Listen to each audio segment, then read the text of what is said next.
Welcome to my channel. In this podcast I will talk about the Great Awakening, the revolution of thought, what Immanuel Kant would advise us today. If this topic interests you, then Dr. Polleit's Boom and Bust Report will surely be of interest as well, for investors who really want to know. All information can be found at www.boombustreport.com. And now let's begin with the Great Awakening, the revolution of thought, what Immanuel Kant would advise us today. What is happening right now? In December 2023, a self-proclaimed libertarian president is elected in Argentina, promising to lead his country, which has been ruined by decades of socialist mismanagement, back to freedom and prosperity. In the US, Donald J. Trump is elected the 47th president in November 2024 with an agenda that packs a punch. He aims to push back and shrink the US deep state, stop uncontrolled illegal immigration, lower energy costs, and promote growth and employment in America. Revolutionary, disruptive ideas are slowly but surely making their way to Europe as well. At its core, what is happening in Argentina and the US is a counter-movement to the Great Reset agenda, resistance against the ideological program that has been rolled out almost systematically across the world in recent years, and still has large parts in Europe in its suppressive grip. The essence of the Great Reset is to dismantle the system of free markets, or whatever is left of it, replacing it with a system in which the people are told from above what, when, how and where to produce, and who is allowed to consume what, when and in what quantities. In other words, the people should not direct their own fate on this planet through free markets and self-determination, but instead, according to the proponents of the Great Reset, they should be controlled from above. Open borders, uncontrolled mass immigration, green policies, rising energy costs, deindustrialization, public-private partnerships, vaccine mandates, central bank digital currencies, inflation and the impoverishment of the masses are the tools and instruments that the supporters of the Great Reset aim to use, some of which they have already implemented to reach their goal. Historically, the Great Reset draws on unfree collectivist, that is, socialist, Marxist and fascist ideologies and teachings that have not been recognized by the broader population, and those behind it have actively concealed their origins, attempting to obscure their true nature.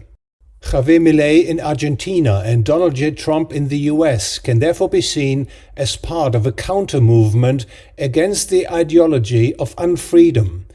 People have started to wake up, and something like a great awakening is underway. This counter-movement gains momentum from the widespread and increasingly undeniable economic, social and cultural problems, such as the impoverishment of the middle class, growing societal conflicts, the decline of the family, falling birth rates, de-Christianization, moral decay and more. The question now is, how far will the counter-movement go? Will it merely cut off the extreme outliers and the most drastic disruptions in the economy and society that the past years have brought and thus slow down the decline of the West without reversing it? Or is there more to come?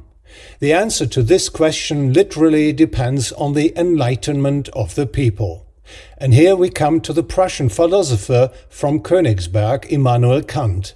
In his 1784 essay, answering the question, "What is enlightenment?" Kant wrote, "Enlightenment is man's emergence from his self-incurred immaturity. Immaturity is the inability to use one's understanding without guidance from another. Self-incurred is this immaturity if its cause is not lack of understanding, but lack of resolve and courage to use it without the guidance of another. Sapere aude, have the courage to use your own understanding, is therefore the motto of enlightenment."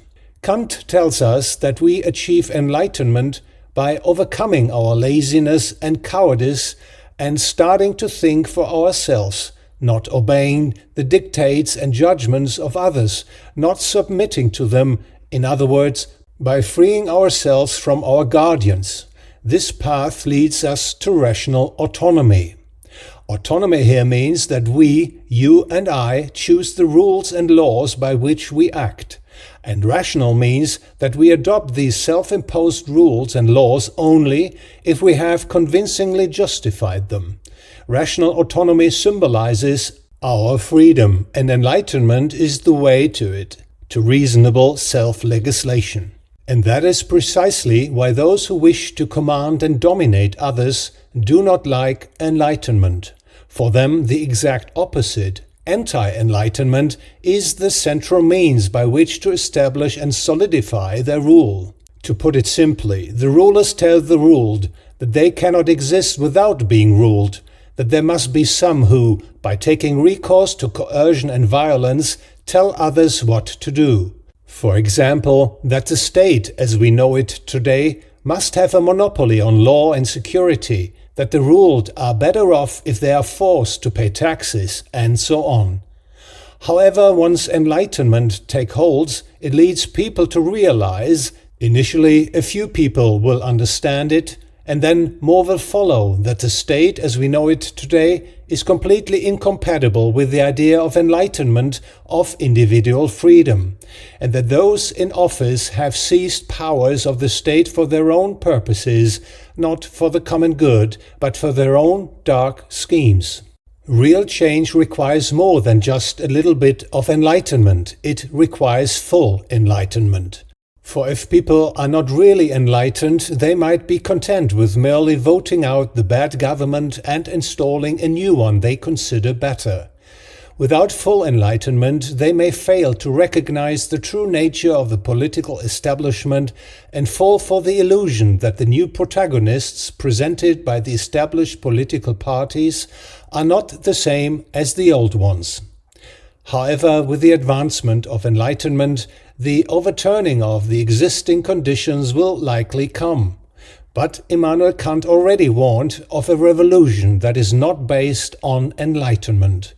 For then the current evil might simply be replaced with a new evil.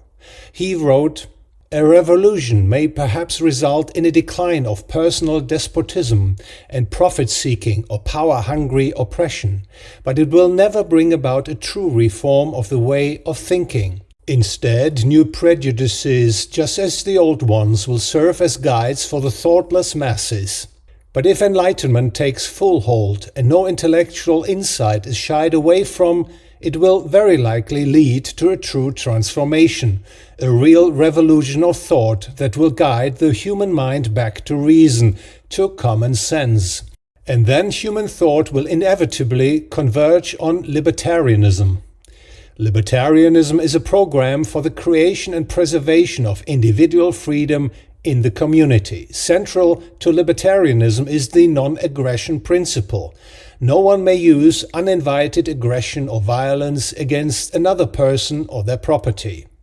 Aggression here refers to the use and or threat of physical violence against peaceful people and their property, or deceit, as a means to get hold of other people's property. Libertarianism stands for the idea that everyone, you and I and all others, should be free from uninvited coercion and violence. Everyone should enjoy civil liberties such as the freedom of contract, freedom of speech, and freedom of opinion, freedom of assembly, and more.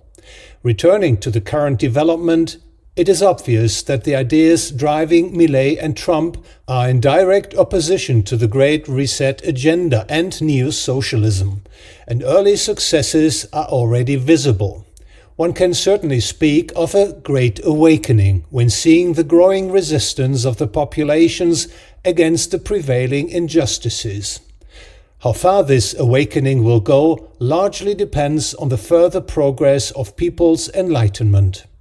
The further enlightenment progresses, the more we will see the overcoming of what is still commonly accepted today as normal, first and foremost the state as we know it today, which subjects everyone to coercion and violence.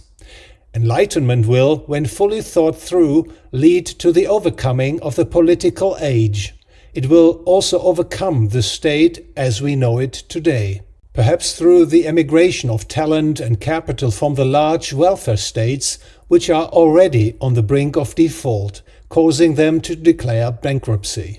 Or perhaps through individual regions succeeding from large state entities, allowing people to shape their destiny in smaller political units, competing productively with one another.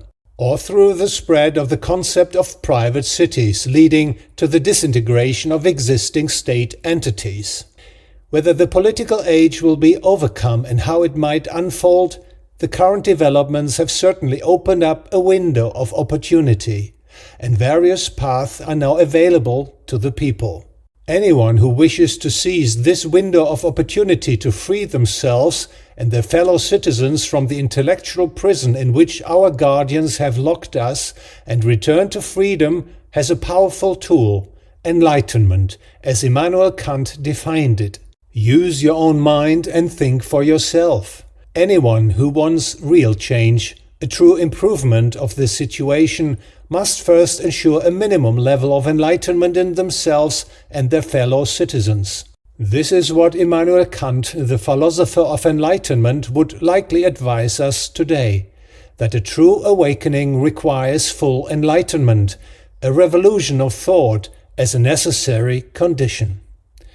Thank you very much for your attention. If you liked the podcast, please like and share it, follow my channel, and please visit my website www.boombustreport.com, where you can find all the information about Dr. Polleit's Boom and Bust Report for investors who really want to know and seek real enlightenment.